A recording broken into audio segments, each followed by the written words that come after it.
first match at pa som ni paruk lai kan kap chok ve tinge mi khel sak ang ten lo ngai mai mai ni guys ni san first match kan chicken kami kan points in no shevegem kami chung chang vel kha a hard he ya emo ni san first game a o kan sai ta bang ati hian kan chicken ta a rin lo de wing khel tha ti tiang ke pon ka ring lo tiang kan ti thei ha ring bi lo ni chu le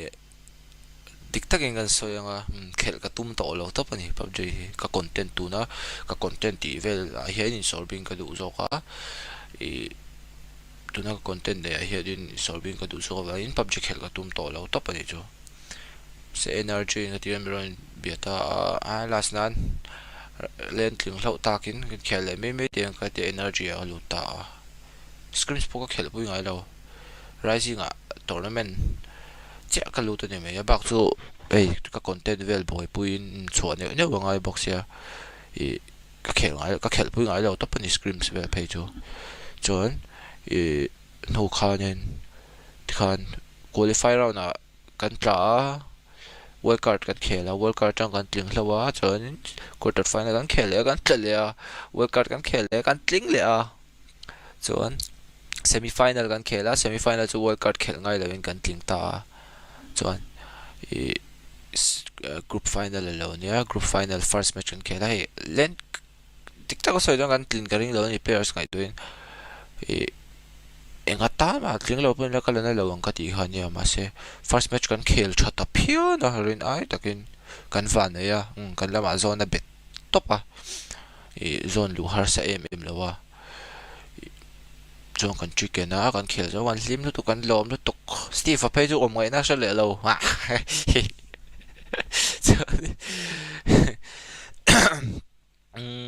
POV mi ron deal tani tu tinge complain kha kan shelo ai khoi lai POV nge shelo spoidy khan 8 kills alo nei ta spoidy a si pure minute spoidy chon 8 kills ne ya POV spoidy a POV kha full in edit lo in a raw in drive upload tu ron ti ta ni chonin POV kha alo record ngai lo shim shima spoidy na game eng ma record ngai lo to pa eng match ma record ngai lo top ang khan ya chan chu iPhone 11 a manga storage 64GB ne record nen phei jon khel ngai na om lo top ang khan ya ya lo record ngai lo shim shima khati khana khel don ti shabik si lo a chuan apila enge ti dan dang o mem device check ti ten enge kong dang o mem kan tia This is and does not represent min real chang the life. si lo ti dan Please device play check in te ti dan dang o moderation. mem ti na Take sa frequent breaks chang and the si play lo a responsibly. POV ron pek thei lo chuanin point jong jong first match mi kan me na sang an ti ta top ta ni engma point sin chut lo ti ta point sin chut lo ta renga ti first match khel lo ang kha kan ni top to ta game mood momentum chengal vek tu ma khan nuam ti tak khan khel dei do lo game ma thleng ka thin re mi ramar phe chu ka thilui hiala ni ka tha pa ruang open a la zone a va chut ti va lut lui mi ani dia khop join thin rim join khel to kala na lo ka ti khai kan lo khel thata pian se ha ka ti ta ni chu chem join e second match mi sen hok first match zo sen hok e sen hok a record lui ta a sen hok kha chu record lo kha difference om lo wa chan chu motor kan nei lo wa zone in pot phei char chara kan zone lu na tur kan rotate to na tur gain kan rotate cha min chang be to wangin ti ngai na om lo wa ke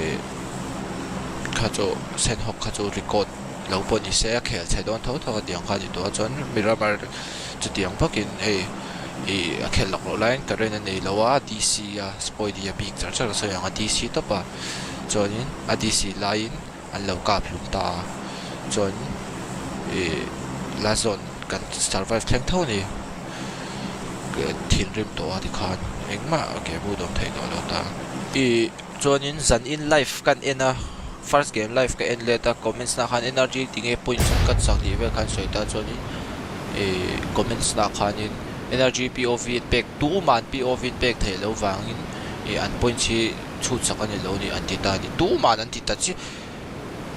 ta ni chumo ta chuanin an POV ron dil kha chuan spoil dia POV chi kha ron dil ta khatianga kan POV min dil tel se chuan keipon ka record ta pui a pun a record ta Steve chuan a record jong lo chan chu iPhone 11 ve tho mang ta kan POV vel kha kan shat phalo chuan kan han bekola hek wang chu saslo org lam atang organizer lam atang in POV hi du ni aron ti ta tu ma complain ni lo organizer in kan POV khan mu top do khatiang kan khel that thut awang khan yang chu midang khel sakang in an lo ngai dewa ti mayang chu tu tenge khel sak ton se tu tenge khel ti rang ti chuanin nirvana te chaisar te lang lo thei lo ma se chaisar le chu kan piak pok khel ho pok an khel ho to ngai lo ne mo nge POV tu man an pe thei lo wa an ti kha ani lo chiang lo ka spoil dia POV chen lo dil ta chu hun lai chuanin nge yang in khel sa chu kala bekul man lo ni no in khel sak ang pok han in khel sak ang pok han kan ngai lo ke ni chon hek sas nok ki langa ta view kha a hek an ring ka kan ring top zo a hek amo a hek an ngai an yang kha kan ti top to zo ka chu wang chon kan lo ngai sak lem lo ni chu ti meng di device check te kan tia kan POV submit ti kan POV chang amangi na khel ti te kha proof tu ra kha proof fake tiang midang khel tir ang zong ka soi thiam che lo midang khel tir ang zong in an ngai ti poka kan she lo top engin sas chan ka ti la in min chang thei bok min chang bok silo min reply du bok silo wa ngin sas na chan ka ti min reply lo sin zon to pa ti dan dang o mem kong dang o mem ka ti chung pon eng ma min chang lo spoil dia POV che khan du wa amak lu tuk khel sak ang khan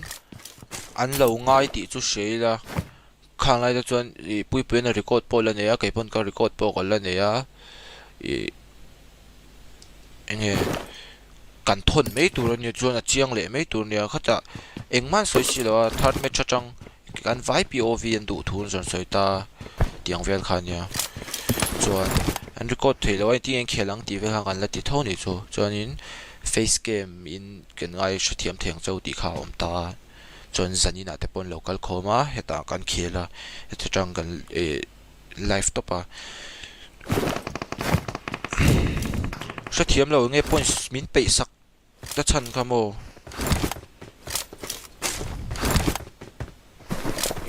game mu ta dik thei to lo khatia kan khel kha ka ring big lo to pi se mo se lo mo thu se chu mit kan ve lo mara pian wave lo la men lo he lo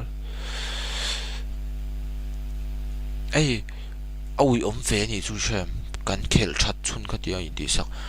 RIP RIP ona paro ga ve do ber che sar te khel sakan ring ani kha che sar den chu as kan ring phalo ke ma ka ring phalo chu voina ka sha chau chu tiang choi mi lo ring hlel ni ti a hun lai khanin khatiang khan min shil tol ta se a chan ka zo in min chang box si lo POV du chan min chang box si lo wa min chang se chodin kan POV te kan pe nga spoil dia voice an shenge yanga spoil dia na khel nge ni ti po an shenge yang